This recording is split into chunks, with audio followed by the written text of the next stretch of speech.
As the music industry went digital, the turntable seemed destined for the scrap heap. But this analog technology defied predictions and survived. With a sound that's arguably fuller and more natural than compressed digital formats, this retro technology is attracting new fans. In an age when media players are digitized and pocket-sized, the turntable plays on.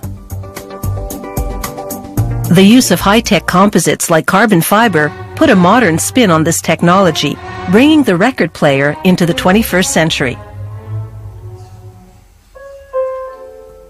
Production starts with a thick square of cast acrylic. The technician drills a hole in the center. It'll be a reference point as he transforms this square into the turntable platter. A computerized tool cuts a circle shape out of the square. The disc then spins, while another computer-guided tool enlarges the center hole to size it for the platter's main bearing. The next tool precisely cuts the surface of the disc to give it the correct angle.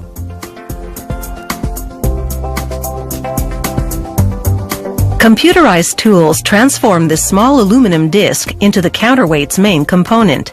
The counterweight balances the tone arm to keep the stylus in the groove of an LP. They slope the surface and cut holes for attachments and for installing the part. Finally, they cut a triangle out of the circle. This takes the part to its final shape and weight. From a flat disc to a precisely crafted counterweight. Next, the platform for the tone arm takes shape. It's designed to cradle all the parts at the end of the tone arm, including a cylindrical housing for a spring mechanism and an egg-shaped housing containing a bearing. A technician assembles the tone arm, beginning with a tapered tube made of carbon fiber.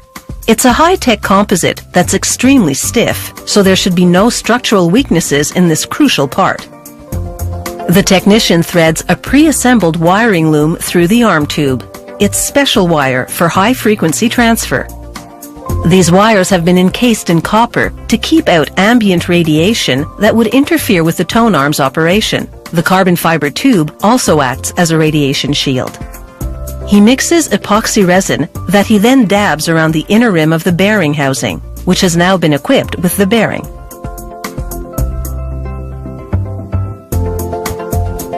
He inserts the tone arm tube into the housing. The tube adheres to the glue-coated rim. But before it totally bonds, the technician scrutinizes the alignment.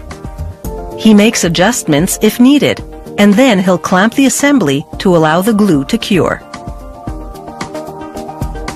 With the turntable tone arm now upright, he solders the wires that are protruding from the joint to external wiring for the amplifier. And once all the connections have been made, he inserts the wires into the metal joint. Ensconced in this joint, the connections are well protected and can't be pulled apart. He equips the main counterweight component with two thick steel beams for balance. He slides the counterweight onto a third beam, which has been installed in the egg-shaped housing. This completes the turntable tone arm.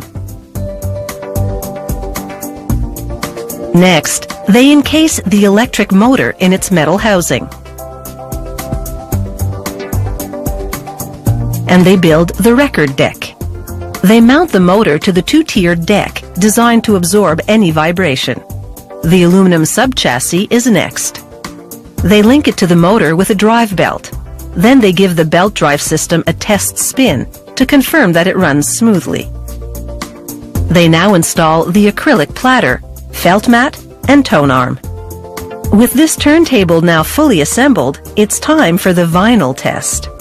The record spins, and the stylus traces the grooves. The analog sound fills the room, proving that this technology stands the test of time.